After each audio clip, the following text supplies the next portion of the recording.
Hey everyone, welcome back to the channel. If you're new here, make sure to hit subscribe so you never miss the new stories we share. Let's begin. The envelope sat on my kitchen table in my cramped Brooklyn apartment, and I swear, I could feel it watching me. Inside was a check for $50,000, a signing bonus for a job I hadn't even started yet. My name is Maya Chen, and 3 weeks ago, I was serving coffee at a diner in Queens, counting every tip like it was a lifeline because it was. Now I'm sitting in the back of a black SUV, watching Manhattan's skyline grow larger through tinted windows, wondering how my life turned into something I couldn't recognize. It started with a broken coffee pot, a Tuesday morning. The breakfast rush had just ended, and I was wiping down the counter when a man walked in, tailored coat, silver watch that probably cost more than my annual salary. He looked completely out of place among our cracked vinyl booths and laminated menus. He sat at the counter, ordered black coffee, and then he just watched me work, not in a creepy way, more like he was studying me, taking mental notes. I ignored him for 20 minutes, refilled his cup twice. Finally, I couldn't take it anymore. "Can I help you with something besides the coffee, I mean?" He smiled, not warm, not cold, just calculated. "You're Maya Chen. You graduated summa cum laude from Columbia, double major in finance and international business. You speak 4 languages fluently, and you're working here." My stomach dropped. "Who are you?" "My name is Alexander Mercer." Even I knew that name. Mercer Industries, tech, real estate, defense contracts, a fortune worth $12 billion, according to the magazines that occasionally littered our break room. "I've been looking for a personal assistant," he said. "Someone intelligent, someone who won't be intimidated by difficult situations, someone who has nothing to lose." That last part stung because it was true. I had everything once: a promising career at a consulting firm, an apartment in the city, a future. Then my mother got sick, stage 4 pancreatic cancer. I left my job to care for her, burned through my savings on medical bills, watched her die anyway. That was 18 months ago. I was still drowning in debt, still working doubles at the diner, still waking up at 3 a.m., wondering how everything went so wrong. "What makes you think I'd work for you?" I asked. "Because I'm offering you a way out." He slid a business card across the counter, just his name and a phone number. "There's only one rule," he said, standing up. "Don't fall for me." I actually laughed. "Excuse me." His eyes met mine, and for just a moment, I saw something flicker behind that polished exterior, something wounded. "I mean it, Miss Chen. This is a professional arrangement, nothing more. The last 3 assistants couldn't follow that rule. They're gone. I don't do relationships. I don't do feelings. I do business." He dropped a $100 bill on the counter for his $4 coffee. "Think about it, but don't think too long." Then he was gone, leaving me with a business card, a ridiculous tip, and a choice that would change everything. I called the number 2 days later, not because I was desperate. Okay, maybe because I was desperate, but also because something about Alexander Mercer haunted me. That flicker of pain I'd seen in his eyes, the way he'd said, "Don't fall for me," like it was a warning, not a boast. The interview, if you could call it that, happened at his penthouse on Central Park West. 62nd floor, floor-to-ceiling windows overlooking the entire city. His home was beautiful and completely soulless. White walls, modern furniture, not a single photograph anywhere. It felt like a museum, not a place where someone actually lived. "You came," he said when I walked in. "I came. Does that mean you accept my terms?" I crossed my arms. "I want to know more about the job first, and about that rule." He gestured for me to sit. We faced each other across a glass coffee table that probably cost more than my student loans. "You'll manage my personal schedule, handle correspondence, attend events with me when necessary, travel when required. The salary is $400,000 annually, plus benefits and bonuses." 400,000, I tried not to react, but my hands were shaking. "And the rule?" I pressed. His jaw tightened. "The rule exists because I've learned that proximity creates confusion. People mistake access for intimacy. They think because they see my private life, they understand me. They don't.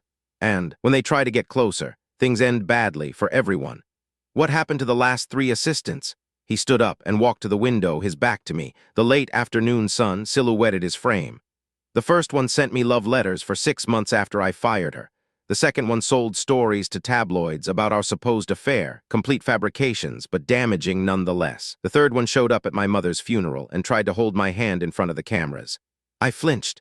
"I'm sorry about your mother." He didn't turn around. "She died 4 years ago, Alzheimer's, long and slow and cruel. She didn't recognize me at the end." The way he said it, flat and controlled, told me everything about how much it still hurt. "I won't fall for you, Mr. Mercer. I'm not looking for romance. I'm looking for a paycheck and a chance to get my life back." He finally turned, studied my face like he was searching for a lie. "Then we have a deal." We shook hands. His grip was firm, warm, brief. 3 days later, I moved into the guest quarters of his penthouse. Temporary, he said, until I found my own place. The room was bigger than my entire Brooklyn apartment. That first month was a blur. 18-hour days, constant travel, board meetings in Chicago, negotiations in Los Angeles, a charity gala in Miami, where I stood 3 feet behind him all night, handing him talking points, and watching him charm a room full of people he clearly despised. I learned his coffee order, black with 1 sugar, only before noon. I learned he never slept more than 5 hours. I learned he donated millions to Alzheimer's research, anonymously. What I didn't learn was who he really was until the night everything changed. It was raining in Manhattan, one of those October storms that turns the streets into rivers and makes the city feel smaller somehow. We'd been working late, preparing for a merger. That would make headlines for weeks. I was gathering documents in his study when I noticed a door I'd never seen open before. It was cracked, just slightly, light spilling through the gap. I should have walked away. I should have minded my own business, but something pulled me forward. Call it instinct, call it fate, call it the worst decision of my life. Inside was a room frozen in time, a nursery, pale yellow walls, a white crib, with a mobile of silver stars, a rocking chair by the window, with a hand-knitted blanket draped over the arm. Children's books stacked on a small shelf, and photographs, everywhere, photographs, a woman with auburn hair and a smile that lit up every frame. Alexander, younger, softer, holding her hand on a beach somewhere warm, the two of them at what looked like a wedding, her dress flowing white, his eyes filled with something I'd never seen in him before.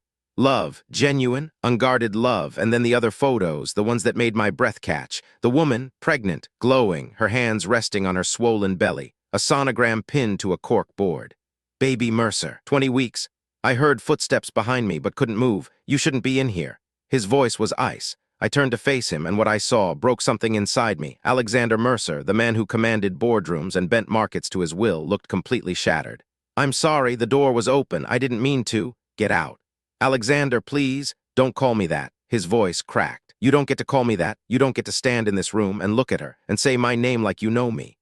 Tears burned my eyes. What happened to them? He laughed, a bitter, broken sound that echoed off the yellow walls.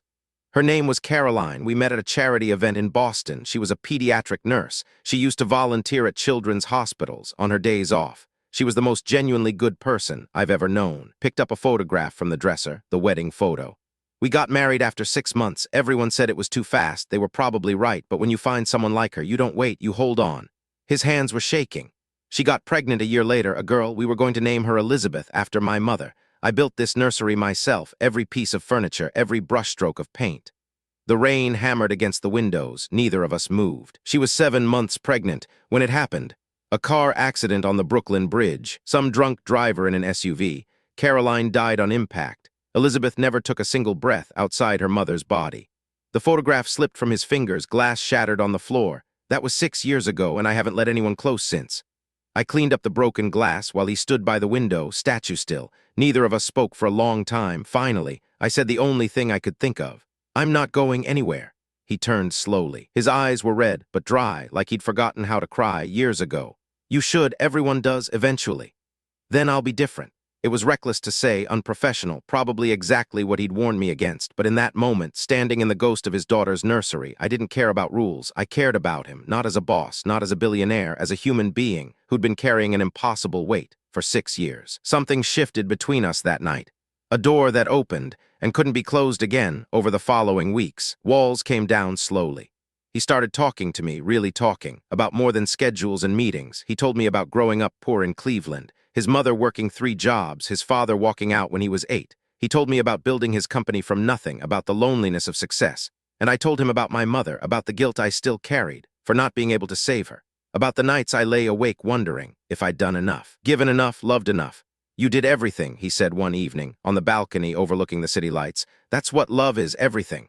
I looked at him then, really looked, and I felt something. I'd been denying for weeks the rule. I was breaking the rule. I was falling for him. Maybe he saw it in my eyes because he stepped back, put distance between us. Maya, we can't. I know. I told you from the beginning. I know what you told me.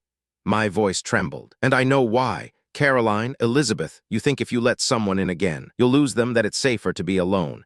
He flinched like I'd slapped him. It is safer. For who? You've been punishing yourself for 6 years for something that wasn't your fault. That drunk driver made a choice. You didn't. Caroline didn't. Elizabeth didn't. You don't understand. Then help me understand, because from where I'm standing, you're using that rule to hide, not to protect yourself, to hide. The city hummed below us, sirens, traffic, 10 million lives carrying on, while ours hung suspended in the silence. "I can't lose someone again," he finally said. "I won't survive it." I took a step toward him, then another, until I was close enough to see the fear in his eyes. "You're already lost, Alexander. You've been lost for 6 years." He looked at me with an expression I couldn't quite read. Hope, maybe, terror, longing. "Maybe," he whispered.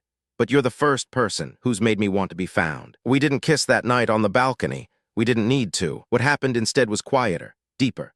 He took my hand and led me back into the penthouse, back to the nursery, and together.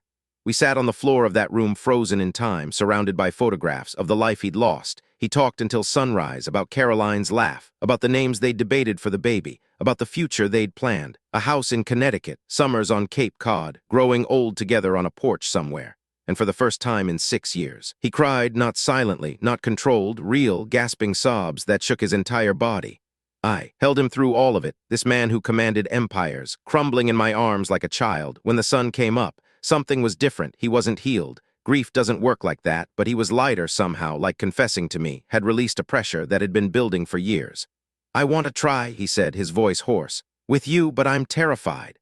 "So am I. What if I fail you? What if I can't be what you need?" I took his face in my hands, made him look at me. "What if you can?" It wasn't easy, nothing worth having ever is. The tabloids had a field day when we went public 6 months later. His board of directors questioned his judgment. My own family wondered if I was chasing money, not love, but we kept choosing each other, through the doubts and the difficult nights, and the moments when his grief would rear up and swallow him whole. I learned to hold space. For Caroline and Elizabeth, to honor them instead of competing with their memory, because loving someone means loving all of them, even the broken parts, especially the broken parts. 3 years later, we stood in that nursery together with paintbrushes in our hands. The pale yellow walls became a soft green. The Silver Star Mobile came down, new furniture went up. We named her Grace. She has her father's eyes, and her mother's stubborn streak. She'll never meet Caroline, or the sister she would have had, but she knows about them. The photographs are throughout our house now, our home, no longer a museum, but a place filled with laughter and mess and life. Alexander still carries his losses, he always will, but he carries joy now too. The two can coexist. That's what I've learned. The rule was never really about not falling for him. It was about him being too afraid to let anyone fall, too convinced he'd destroy anything he loved. I'm glad I broke it. Some rules are meant to be broken, some walls are meant to come down, and some billionaires are just wounded boys who need someone to stay. Thanks for watching. Subscribe and visit the channel for more real-life stories.